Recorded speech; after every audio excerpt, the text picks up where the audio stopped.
In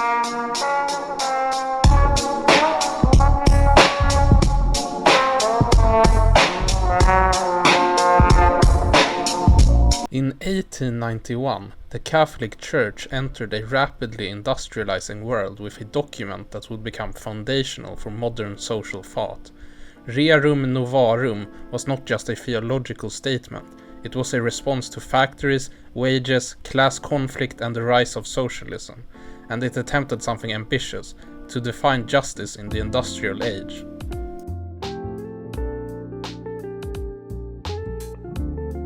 Pope Leo XIII wrote in A World Under Strain, industrial capitalism had created enormous wealth, but also widespread exploitation, poverty and unsafe labor conditions. At the same time, socialist movements were gaining momentum, calling for the abolition of private property. Rerum Novarum positioned itself between these extremes. It rejected both unchecked capitalism and revolutionary socialism.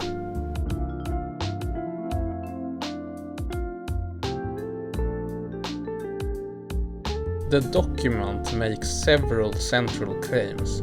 Private property is a natural right, labor has dignity and deserves fair wages. The state should protect workers, not abolish markets.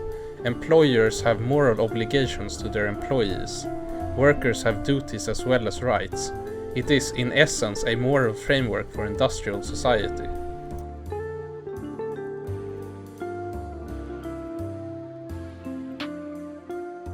One of the enduring strengths of Rerum Novarum is its insistence that economics cannot be separated from ethics. Workers are not simply inputs in production, they are persons. The document helped legitimize labor rights, union organization, social protections. In this sense, it became a foundation for later social doctrines and welfare policies.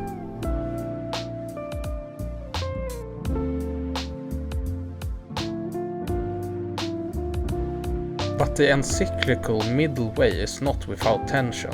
By affirming private property strongly while also calling for justice for workers, it tries to balance two competing systems. Critics argue that this balance can be unstable in practice. Without stronger structural reforms, appeals to moral responsibility may not be enough to address systemic inequality.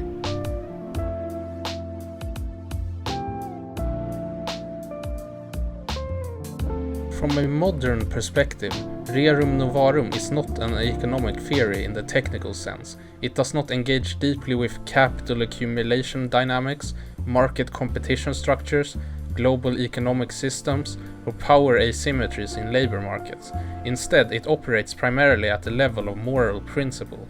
This is both its strength and its limitation.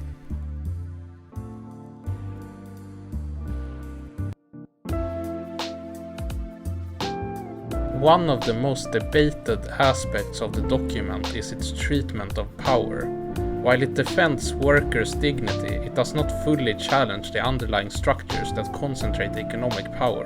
It encourages reform within the system, rather than transformation of the system itself. This makes it reformist, not revolutionary.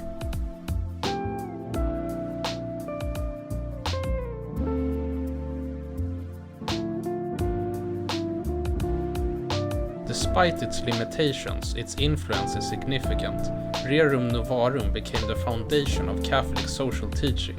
It inspired later documents addressing workers' rights, social justice, and economic ethics. Its legacy extends into modern debates of inequality and labor protection.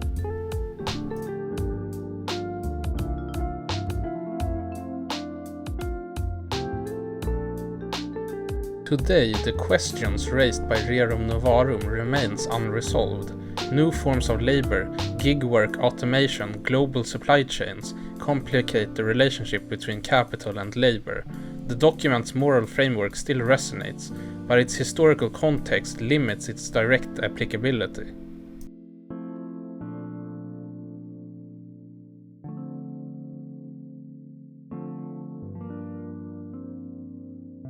A fair critique recognizes both its insights and its constraints. It succeeds in asserting that economics is moral. It fails to fully grapple with structural economic analysis.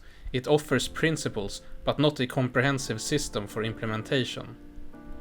Rerum Novarum remains a landmark in social thought. It represents an early attempt to confront industrial capitalism with moral reasoning. Not perfect, not complete, but foundational, and its central question still echoes today. What does justice require in an unequal economy?